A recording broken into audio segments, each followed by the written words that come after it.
ಚಿತ್ರದುರ್ಗದ ರೇಣುಕಾಸ್ವಾಮಿ ಕೊಲೆ ಆರೋಪಿಯಾಗಿರುವಂತ ನಟ ದರ್ಶನ್ಗೆ ಈಗ ಮತ್ತೆ ಸಂಕಷ್ಟ ಎದುರಾಗ್ತಾ ಇದೆ. ಏನು ಅಂತಂದ್ರೆ ಪೊಲೀಸರು ಸುಪ್ರೀಂ ಕೋರ್ಟ್ಗೆ ಹೋಗಿದ್ದಾರೆ. ಅವರ ಜಾಮೀನನ್ನ ರದ್ದು ಮಾಡಬೇಕು ಅಂತ ಹೇಳಿ. ದರ್ಶನ್ ಸೇರಿ 7 ಆರೋಪಿಗಳ ಜಾಮೀನು ರದ್ದಿಗೆ ಅರ್ಜಿಯನ್ನ ಸಲ್ಲಿಕೆಯನ್ನ ಮಾಡಿದ್ರು. ಸುಪ್ರೀಂ ಕೋರ್ಟ್ಗೆ ಪೊಲೀಸರು ಮೇಲ್ಮನವಿಯನ್ನ ಸಲ್ಲಿಕೆ ಮಾಡಿದ್ರು. ಬರೋಬ್ಬರಿ 1492 ಪುಟಗಳ ಕಡತವನ್ನ ಇಲ್ಲಿ ಸಲ್ಲಿಕೆಯನ್ನ ಮಾಡಿರೋದು. ವಕೀಲ ಅನಿಲ್ ನಿಶಾನಿ ಮುಖಾಂತರ ಮೇಲ್ಮನವಿ ಸಲ್ಲಿಕೆಯನ್ನ ಮಾಡಿದ್ದಾರೆ.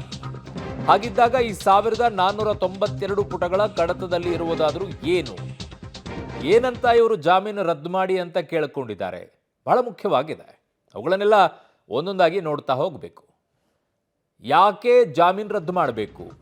ಹೈಕೋರ್ಟ್ ಜಾಮೀನು ಆದೇಶ ಏನಿದೆ ಇದನ್ನ ರದ್ದು ಮಾಡಬೇಕು ಅಂತ ಇವರ ಮನವಿ.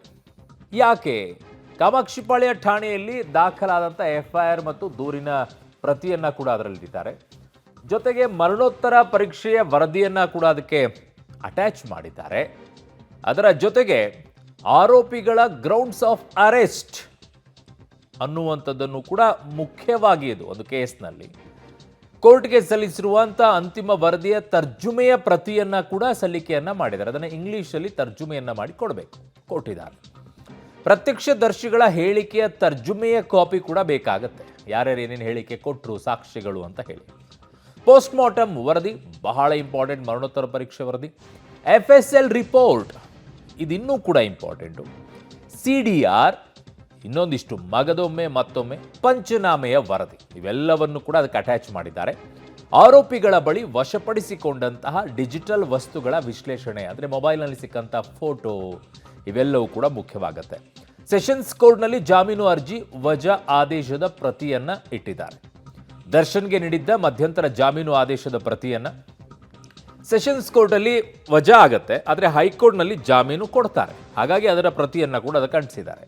ಜೈಲಿನಿಂದ ದರ್ಶನ್ ಬಗ್ಗೆ ಸಲ್ಲಿಕೆಯಾದ ವೈದ್ಯಕೀಯ ವರದಿ ಏನಾಗಿತ್ತು ಅವರಿಗೆ ಅಂತ ಹೇಳಿ, BGS ಆಸ್ಪತ್ರೆಯ ವೈದ್ಯರ ರಿಪೋರ್ಟನ್ನು, ಅಂದರೆ ಅವರು ಜಾಮೀನನ್ನು ಪಡ್ಕೊಂಡಿದ್ದು ಹೆಲ್ತ್ಗೋಸ್ಕರ ಆಪರೇಷನ್ ಮಾಡಿಸ್ಕೊಳ್ಬೇಕು ಅಂತ ಹೇಳಿ. ಸ್ಟಿಲ್ ಅವರಿನ್ನೂ ಕೂಡ ಸರ್ಜರಿಯನ್ನು ಮಾಡಿಸ್ಕೊಂಡಿಲ್ಲ. ಅವುಗಳನ್ನೆಲ್ಲ ಅದರಲ್ಲಿ ಮುಖ್ಯವಾಗಿ ದಾಖಲಿಸಿರ್ತಾರೆ. ನನ್ನ ಸಹೋದ್ಯೋಗಿ ಈಗ ಕ್ರೈಮ್ ಬ್ಯೂರೋಯಿಂದ ನರಸಿಂಹಮೂರ್ತಿ ನನ್ನ ಸಂಪರ್ಕಕ್ಕೆ ಸಿಗ್ತಾ ಇದ್ದಾರೆ. ನರಸಿಂಹಮೂರ್ತಿ, ಈ 1492 ಪುಟಗಳು ಸಂಪೂರ್ಣವಾಗಿ ಕೇಸ್ನ ಒಂದು ಪ್ರತಿ ಅಂತಾನೆ ಹೇಳ್ಬೋದು. ಇದರಲ್ಲಿ ಯಾಕೆ ಜಾಮೀನನ್ನ ರದ್ದು ಮಾಡಬೇಕು ಅಂತ ಬಹುಮುಖ್ಯವಾಗಿ ಇವರು ಮನವಿಯನ್ನ ಸಲ್ಲಿಕೆಯನ್ನ ಮಾಡ್ತಾರೆ. ಅರುಣ್, ದರ್ಶನ್, ಪವಿತ್ರ ಗೌಡ ಸೇರಿದಂತೆ 7 ಮಂದಿಯ ಜಾಮೀನನ್ನ ರದ್ದು ಮಾಡಬೇಕು ಅನ್ನೋ ನಿಟ್ಟಿನಲ್ಲಿ ಸರ್ಕಾರ ಸುಪ್ರೀಂ ಕೋರ್ಟ್ಗೆ ಮೇಲ್ಮನವಿ ಅರ್ಜಿಯನ್ನ ಹಾಕೊಂಡಿದೆ. ಅದರ ಅರ್ಜಿಯ ವಿಚಾರಣೆ ಇದೇ 24ನೇ ತಾರೀಕು ಶುಕ್ರವಾರ ವಿಚಾರಣೆಗೆ ಬರಲಿದೆ ಸುಪ್ರೀಂ ಕೋರ್ಟ್ ನಲ್ಲಿ.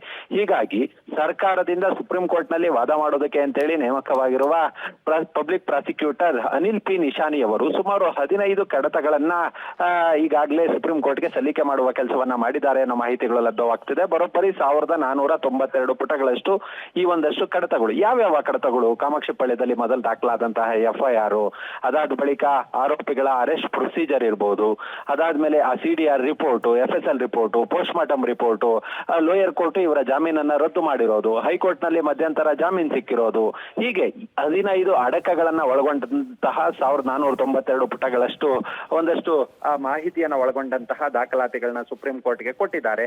ಅದರ ಆಧಾರದ ಮೇಲೆ ಪಬ್ಲಿಕ್ ಪ್ರಾಸಿಕ್ಯೂಟರ್ ವಾದ ಮಂಡನೆಯನ್ನ ಮಾಡೋದಕ್ಕೂ ಕೂಡ ಸಿದ್ಧತೆಯನ್ನ ಮಾಡ್ಕೊಂಡಿದ್ದಾರೆ. ಈ ಶುಕ್ರವಾರ ಅರ್ಜಿ ವಿಚಾರಣೆಗೆ ಬಂದಂತಹ ಸಂದರ್ಭದಲ್ಲಿ ಸುಪ್ರೀಂ ಕೋರ್ಟ್ ನಿಂದ ನೋಟಿಸ್ ಇಶ್ಯೂ ಆಗಬಹುದು. ಅದನ್ನ ಹೊರತುಪಡಿಸಿದ್ರೆ ಅವತ್ತೇ ಶುಕ್ರವಾರ ಬಹುದೀರ್ಘವಾದಂತಹ ವಾದ ಮಂಡನೆಗೆ ಅವಕಾಶವನ್ನ ಕೊಡೋದಿಲ್ಲ. ಹೀಗಾಗಿ ಅವತ್ತೇ ಆರ್ಡರ್ ಆದ್ರೂ ಕೂಡ ಆಶ್ಚರ್ಯವನ್ನ ಪಡಬೇಕಿಲ್ಲ. ಓಕೆ ನರಸಿಂಹಮೂರ್ತಿ, ನಿಮ್ಮೆಲ್ಲ ಮಾಹಿತಿಗೆ ಧನ್ಯವಾದಗಳು.